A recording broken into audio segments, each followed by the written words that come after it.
Welcome to Shattering Myths, a program devoted to the most important and fastest growing segment of society. To those of you who, like me, know that the world's political, religious, military, and economic institutions are corrupt, that they are universally counterproductive, that none of them can be fixed. Our mission, therefore, is to look behind the headlines, to know who is working against our interests, who is trying to mislead the people, to understand why they're doing so. Because ultimately, exposing and condemning errant and treacherous schemes isn't hateful, it's caring. In our concluding hour, we're going to use evidence and reason to explore the Torah, which means teaching, not law, because its empowering covenant provides the only reliable answer for you and your family. Our phone number, if you'd like to participate in this discussion, is toll-free anytime over the next 3 hours. It's 877-300-7645. The question is, are you willing to go where the evidence leads, even if a rational evaluation of the facts leads to a repudiation of your political and religious beliefs? In the show yesterday, I said there's something rotten in Denmark. Actually, I said there's something rotten in Ukraine, but that's not the colloquial phrase. So any time that you have a history of anti-Semitism, and when that anti-Semitism boils over into savage acts, and then when it leads to the demise of a population of Jews in a country, you know that there is something simmering underneath the veneer that is very, very troubling. It's why I have strongly encouraged us not to intervene in Ukraine. There is no good side here. There is no way to prevail. These people are not deserving of our support. Back a long time ago, back in November, when the violent uprising, they were never peaceful protests, despite what Susan Rice would tell Face the Nation. When they first began in Kiev, Putin responded by saying this reminds him of the pogroms. Now, at the time, I was probably as naive on pogroms as everyone else, and it was just another statement that Putin made, and in America we have this tendency to want to vilify Putin that we just tossed out. Well, we did some study here. We came to understand why he used the term, and learned that the most savage place in Europe for Jews to live, the most brutal treatment, the most deadly spot for Jews to live in the early 20th century in Europe was in Ukraine. Hundreds of thousands were murdered. Little infants had their heads bashed in against walls as they were twirled by the military and police in front of screaming mothers and fathers. The homes were raided, they were burnt to the ground, and their valuables were looted. This is the history of the Ukraine. It is one born out of Orthodox Christianity. It is why you have to be very suspect when choosing to support these people. Now, if that had been all there was to it, that 80 years ago they had been despicable, then perhaps you'd say, all right, why hold the current generation, even though it's exactly the same religious institution? You know, Odessa, in the southern part of Ukraine, is where the Russian Orthodox Church was born. It is the primary impetus for the religious hatred that has been foisted against Jews ever since Paul put quill to papyrus nearly 2,000 years ago. And so what we find is that bygones are not bygones. And yesterday I went through the numbers to tell you how radically the Jewish population of the Ukraine has been decimated. The fact that in 1926 there were 1.6 million Jews in Ukraine. They were the third largest ethnic group after Ukrainians and Russians. 1.6 million, 6% of the population. By 1959, they represented just 2% of the population and had been halved. 840,000. But it didn't stop there. And 10 years later, in 1969, 777,000. And 1979, then 634,000.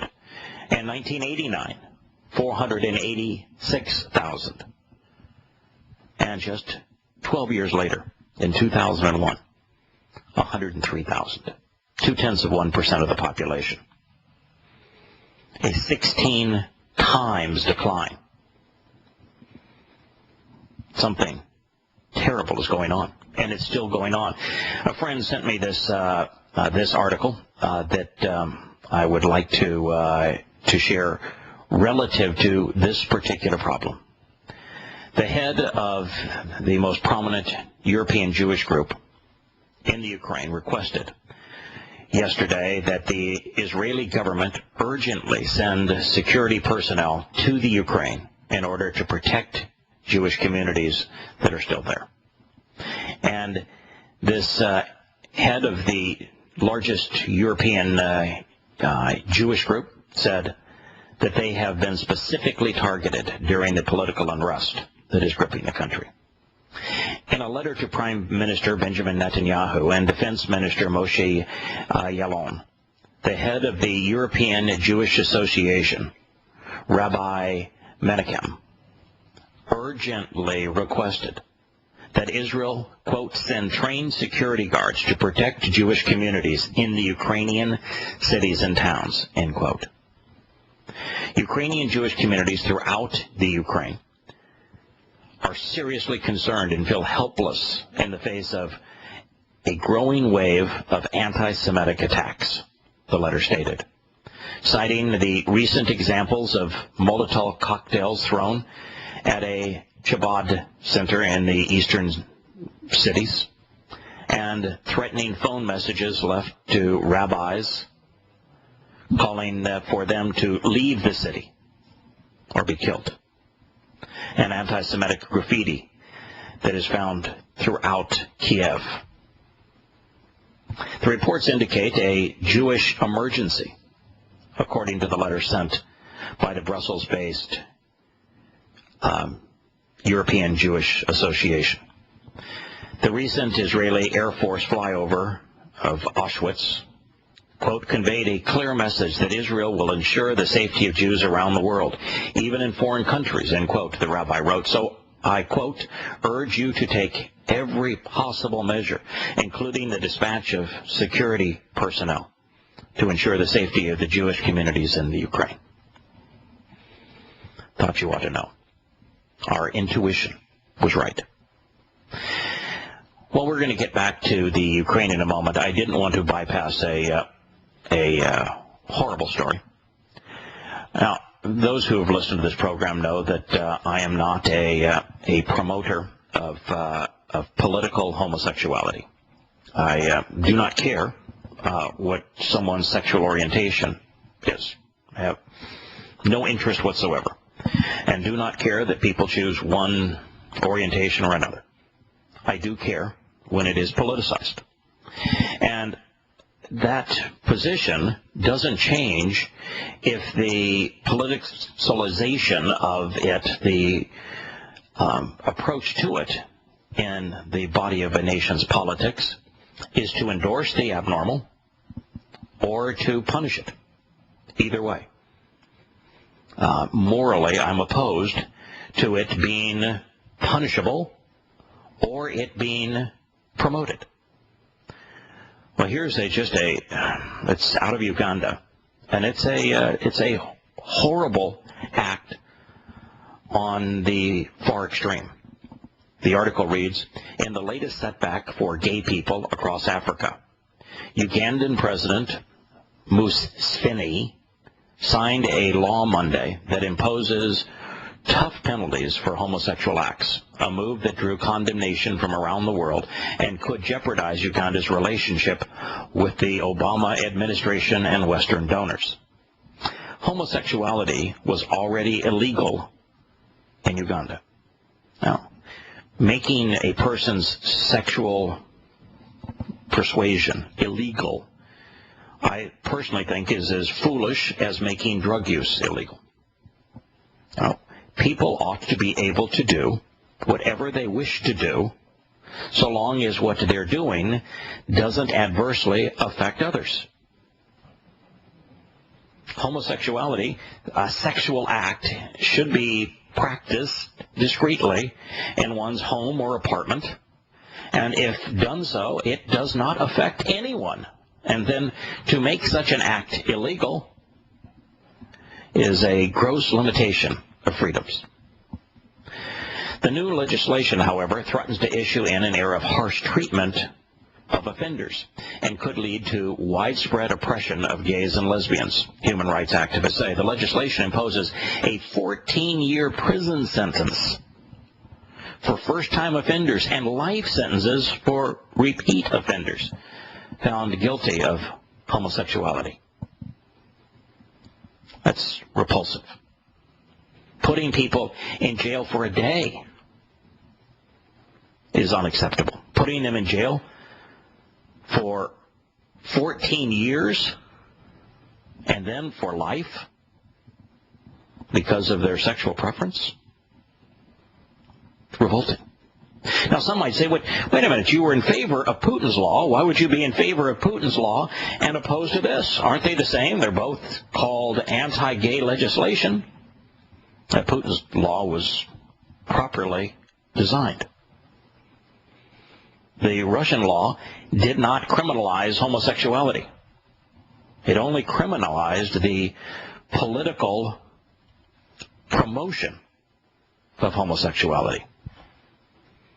Huge difference. I agree with Putin. A person's sexual choices ought not be part of the public discourse. And a abnormal choice, which homosexuality is, it's only 2% of the population, ought not be promoted. But it ought not be criminal either. And in Russia, it's not criminal to be a homosexual. It's not criminal to engage in homosexuality. Very different story in Uganda. This law goes one step further. It makes it a crime to fail to report anyone who is a homosexual. This is a horrible, horrible act.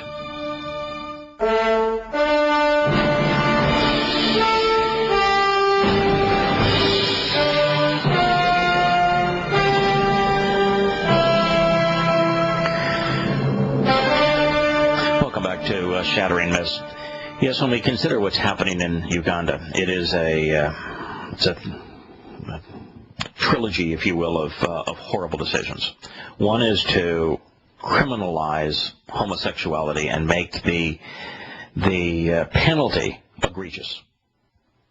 14 years for a first offense, lifetime for the second. The second is to make it a crime not to report someone who you suspect is a homosexual. When we turn society into rats that report on one another, that's a very, very serious decision that destroys trust in the culture. And when you have no trust, everything falls apart. And then the third aspect is that a day after Uganda passed the harsh penalties for homosexuality, they published a list of suspected homosexuals. The cover of the Red Pepper newspaper read, "Exposed," all in caps, exclamation point. Uganda's 200 top homos named, with several photographs next to the headlines. That kind of behavior is uncivilized. Now, I'm here to tell you that my view towards homosexuality, personally, I don't condone it. I'm not in favor of it. My position happens to be the same as God's. God doesn't like it either. That is my view. Happens to be the same as God's view. But Yahowah is a free will entity, deity. He is first and foremost a supporter of choice, of freedom, of his children being free, and those who choose to ignore him or to be opposed to him also being free to do so. And so I'd like to conclude this story, which is, of course, the quicksand of the media these days, by saying that Putin was right. You ought to be free to be whatever you want to be, to do whatever you want to do, so long as it does not negatively influence others. And Uganda is dead wrong in making it a crime punishable by years in prison for someone to be who they are, and for us to impose our will on others. It is the problem of democracy, is that so many countries around the world, for various reasons, have peculiarities where various positions are deeply seated, typically because of religion. And to impose those on everyone is something that obliterates choice. And you will never find God on the side of obliterating choice. I spent a little more time studying what was going on in Ukraine, primarily because it is yet another hot spot for what appears to be the world powers positioning themselves against one another. And it's also so interesting also because of the fact that what we're witnessing in Ukraine, I believe, is a harbinger of what we're going to witness in the West, and in particular in America. Now, the bottom line is that the Ukrainians wanted lavish pensions, and they wanted artificially low cost of living with the government underwriting costs, particularly of fuel. And by doing these things, they created a bloated government that was way too costly and had to borrow money from other nations to support the population's covetousness, the population's greed. And they essentially destroyed the country on behalf of themselves and on behalf of their children. Now they are destitute. Their hand is outreached, expecting someone to supply them with the money that they can then lavish on themselves. It is a extraordinarily important picture for us in America to understand, because government pensions in America are out of whack. We're going to present a story on that either later today or tomorrow. But they're completely out of whack. Social Security is a Ponzi scheme that is bankrupting the country. So is Medicare and the new Affordable Care Act.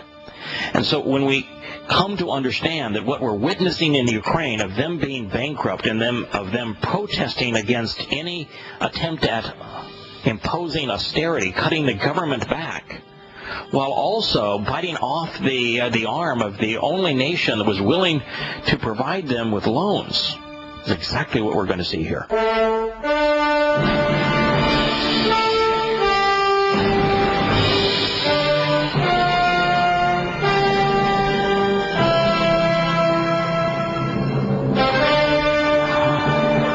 Welcome back to Shattering Myths. Before we consider the two issues that are going to influence the Russian response in the Ukraine, I'd like to welcome Glenn back to the program, because I think Glenn wants to make a comment on the ultimate danger zone of radio, which is any conversation about homosexuality.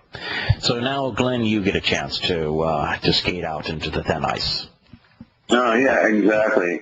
Good morning. Good morning, Jacob. Yeah, really. I mean, I know you say your name's Jada, but somebody else told me it's Jada, so I'm just going to stick with that. Okay. Okay. Anyway, and I think it's just fine. Okay, now, about the Ugandan homosexuality thing. Well, controversial indeed. Yes. You know, if you think the Ugandan law is bad, for locking people in jail. Imagine how bad it would be for someone to say that if a man lies with a man as he lies with a woman, both of them have committed an abomination, and they shall surely be put to death. Their blood is upon them. Mm-hmm. That would be a pretty horrible thing to say, don't you think? Well, that depends on the context, and of course, who is saying it. For a human government to say it in a place other than Israel, where God is trying to establish His covenant, so that the whole world might come to know Him, it is inappropriate for God to say it, to say that, I was the source of your life. And so if you're going to do these kinds of things, I'm going to foreshorten the life that I myself gave you. It's an entirely different proposition. Right. Well, but I mean, the point being that Yahowah says that this is something for which people shall be put to death, presumably by humans, and that their blood is upon them. Not on the hands upon the hands. Yeah. Actually, most of these statements are written in such a way that using the Hebrew stems and conjugations, what you discover is that person is going to die. And what God is saying is that if you are so egregiously disrespectful of the nature of the covenant, which is where a man and woman come together in marriage and conceive and raise children in a loving environment, that if you want to flaunt, particularly in Israel, the nature of this, the greatest gift that God has ever given us, which is the covenant relationship, that you're going to die. That will be the natural consequence of opposing the covenant. That's the message. Okay. All right. Well, I've put Glenn on hold mainly because of the fact that his phone connection was so bad that it was way too garbled. God is really not the least bit accommodating among the children of Israel in particular, because they serve as His witness to the world. 100% of what God had to say to us and was committed to writing was conveyed through Israelites. And so in the Promised Land, in His home, that tiny little strip of land, He had very clear and unequivocal instructions regarding those kinds of things which would tarnish, would sully the primary thing He was attempting to offer all of us, which is the opportunity to participate in His covenant. And so it is one thing for the author of life, we would not even exist without that, foreshortening someone's mortal existence when it's clear that they would have no chance of an eternal existence, for doing something that tarnishes the single most important aspect of creation, that being the covenant. Now I'm going to return to Russia. There are two issues in Russia we ought to be cognizant of as it relates to the Ukraine. The first of those happens to be the military bases, particularly the Russian fleet in the Crimean Peninsula. Personally, I don't think that's at a significant risk. And the reason I don't think it's a significant risk, if you look at the Russian population in the Ukraine, in the Crimean Peninsula, which is where the Russians have their largest Navy base, the ethnic Russians represent 60% of the population in the entirety of the Crimean Peninsula. So that base is not going to be threatened. The ethnic Ukrainians have absolutely no chance and no influence of affecting the Crimean Peninsula. If you look at a map of the Ukraine from a racial perspective, and you look at the two largest racial groups, which would be the Russians and the Ukrainians, with the Russians wanting to continue to have close ties with the Russians, and the Ukrainians wanting to have closer ties with Europe. if you look at the western part of the Ukraine, the percentage of Russians averages less than 4%. If you look at the north-central part of the Ukraine, the Russian population, that would be where Kiev is, averages in the range of 6 to 9%.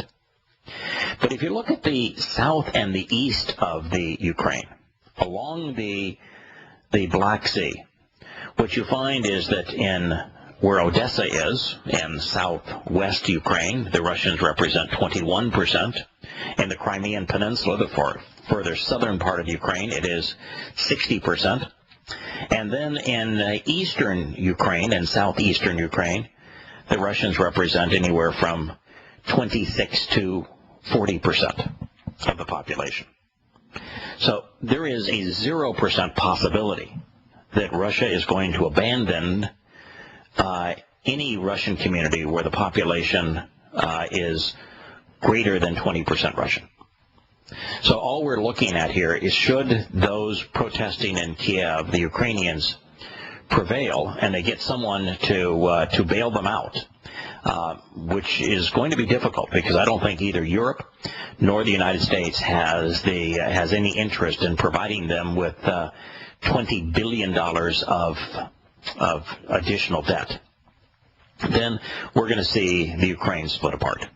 And the Russians are going to control the eastern part of the Ukraine and the southern Ukraine. And the Ukrainians are going to control the north and the west.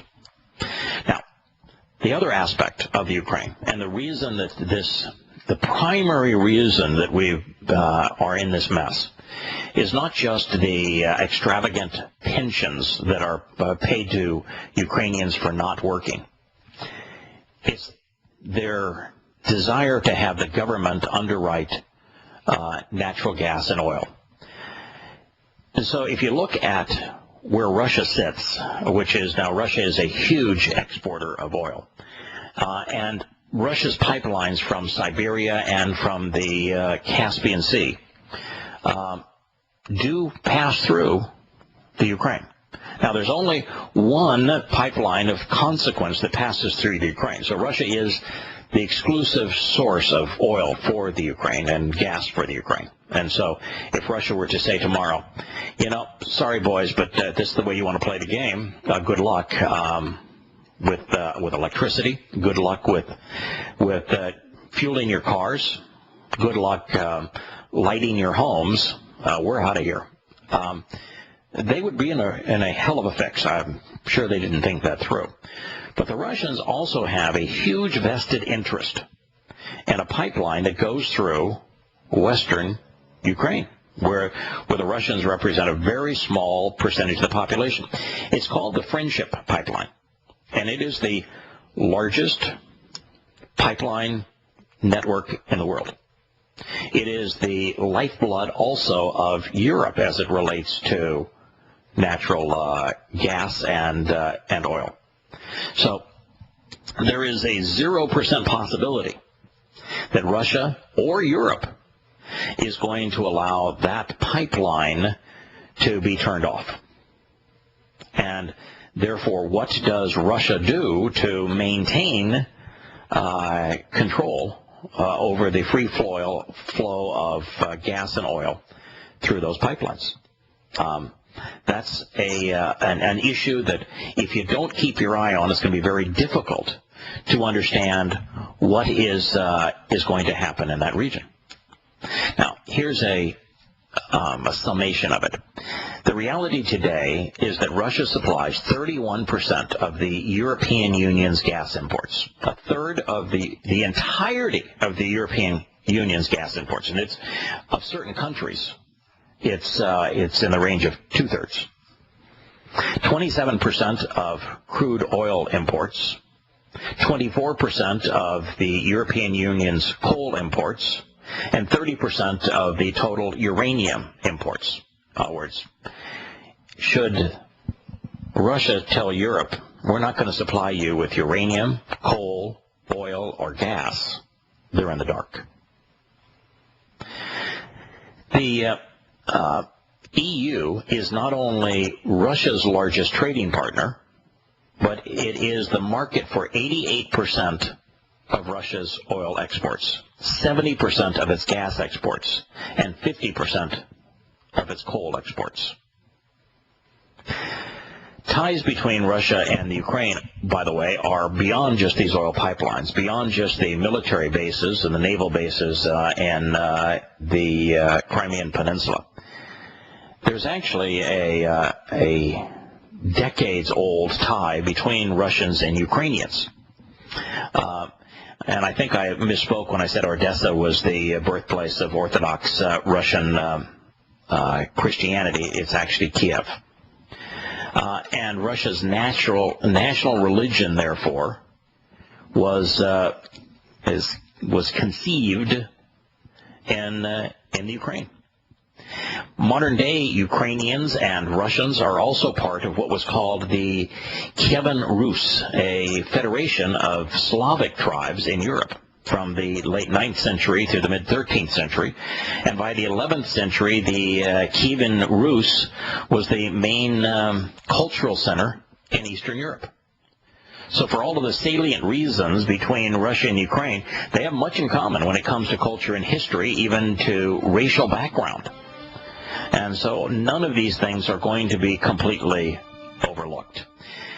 When we return, I'm going to share a little bit more about the Druzhba pipeline, which is Russian for the Friendship Pipeline, where it comes from, where it runs to, and whether or not Russia will let it go.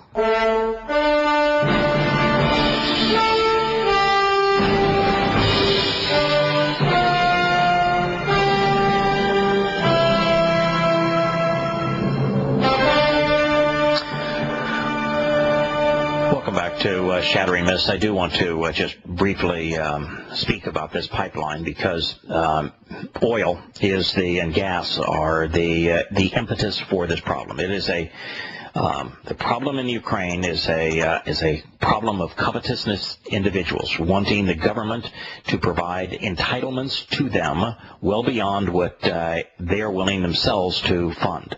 And so they have become increasingly in debt, although their debt is only 1/3 to 1/4 of the level of American debt. But that not only are pensions a big aspect of the problem, but energy is as well. And when you are a net importer of energy, as is the United States, as is the Ukraine, you are in a very desperate situation. Well, the Druzhba pipeline, which is Russian for Friendship Pipeline, is the world's longest oil pipeline, and in fact one of the biggest oil pipeline networks in the world. It carries oil some 4,000 kilometers, 2,500 miles, from the eastern part of European Russia to points in the Ukraine, Belarus, Poland, Hungary, Slovakia, the Czech Republic, and Germany. Actually, there's more countries than that, and I'll speak to them in a moment. The network also branches out into numerous pipelines to deliver its product throughout the eastern portion of Europe and into Western Europe. Now, this pipeline runs through the western Ukraine. In fact, 1,500 kilometers, 930 miles through western Ukraine, where the Russian population is, averages less than 5%.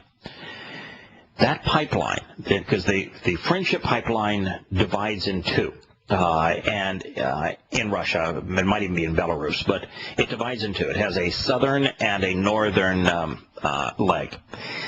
The northern leg goes and takes oil and gas to not only northern Germany, but to the Baltic Sea, where it can be then distributed through Sweden and Finland and Latvia and Norway and countries like that. The southern leg is the source of virtually all gas and oil for Hungary, Slovakia, the Czech Republic, central and southern Germany, eastern France, Austria, Croatia, Slovenia, and northern Italy. There's a lot at stake here, folks. The next thing I would like to share as it relates to the Ukrainian situation. And I'm going to eventually drop the Ukraine, and the only reason that I wanted to provide an education base for our listeners on it is because I'm very concerned when the United States promotes propagandic rhetoric that is so destructive to understanding, because it usually does so and as a pretense for doing something horrible. And so when the United States began to present the Ukraine situation as peaceful, widespread public protests, which were ravaged by a singular man loyal to Putin, who gunned down and killed his own people en masse.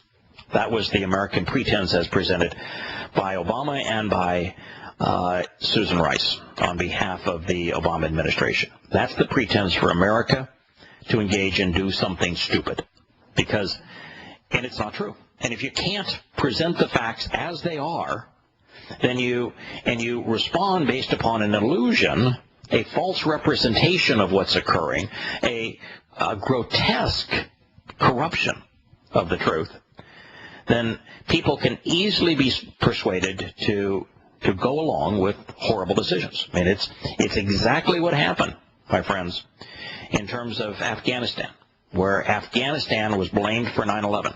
Not true. It's what happened in Iraq, where we said, oh, Saddam Hussein is gassing his own people. It's so grotesquely misleading that we ought to go invade there because he's a bad man.